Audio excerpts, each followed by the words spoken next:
తెలుగు రాజకీయాల్లో రాజన్నగా, పేదల పెన్నిదిగా పిలువబడే డాక్టర్ వైఎస్ రాజశేఖర్ రెడ్డి. ఆయన కేవలం ఒక ముఖ్యమంత్రి మాత్రమే కాదు, ఒక తరానికి ఆరాధ్య దైవం. అసలు ఒక డాక్టర్ రాజకీయాల్లోకి ఎలా వచ్చారు? చంద్రబాబు నాయుడుతో ఆయనకున్న అనుబంధం ఏంటి?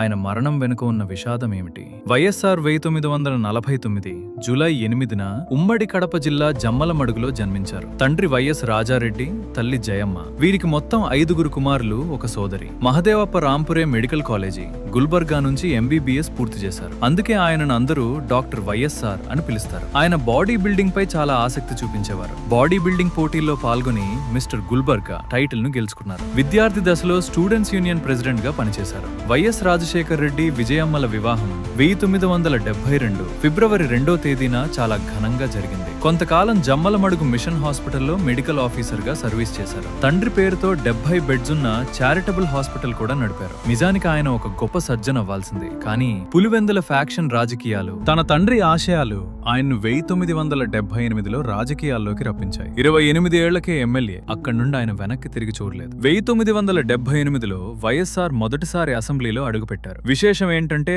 అదే సంవత్సరం చంద్రబాబు నాయుడు కూడా మొదటిసారి ఎమ్మెల్యేగా గెలిచి అసెంబ్లీలోకి వచ్చారు. వీరిద్దరూ ఒకేసారి రాజకీయ ప్రస్థానం మొదలు పెట్టడమే కాకుండా టి అంజయ్య గారి మంత్రివర్గంలో సహచర మంత్రులుగా కూడా పనిచేశారు. 35 ఏళ్ల అతి చిన్న వయసులోనే PCC ప్రెసిడెంట్ అయిన రికార్డు కూడా. చంద్రబాబు నాయుడు మరియు వైఎస్ఆర్ ఒకప్పుడు ఆత్మీయ మిత్రులు, కానీ రాజకీయాలు వారిని ప్రత్యర్థులుగా మార్చాయి. చంద్రబాబు హైటెక్ మంత్రాన్ని జపిస్తే వైఎస్ఆర్ జలయజ్ఞం, ఉచిత విద్యుత్ అంటూ పల్లెబాట పట్టారు. వైఎస్ఆర్ కు తెలంగాణ అంటే ఒక సెంటిమెంట్. అందుకే తన ప్రతి పథకాన్ని, యాత్రను చేవెళ్ల నుండే ప్రారంభించేవారు. ప్రజా ప్రస్థానం, ఇది ఆయన జీవితాన్ని మలుపు తిప్పిన ఘట్టం. అప్పట్లో రాష్ట్రంలో తీవ్ర కరువు ఉంది. రైతులు ఆత్మహత్యలు చేసుకుంటున్నారు. వైఎస్ఆర్ ప్రజా ప్రస్థానం పేరుతో చేవేల నుండి ఇచ్చాపురం వరకు 1475 కిలోమీటర్లు కాలినడకన వెళ్లారు. ఎండల్లో నడుస్తూ, రైతుల కష్టాలు వింటూ, వారితో కలిసి భోజనం చేస్తూ, ప్రజల్లో తమ బాధలు వినే నాయకుడు వచ్చాడు అనే నమ్మకాన్ని కలిగించారు. ఆ నమ్మకమే 2004లో కాంగ్రెస్ 185 సీట్లు గెలుచుకుంది. సోనియా గాంధీ గారితో ఉన్న పట్టుతో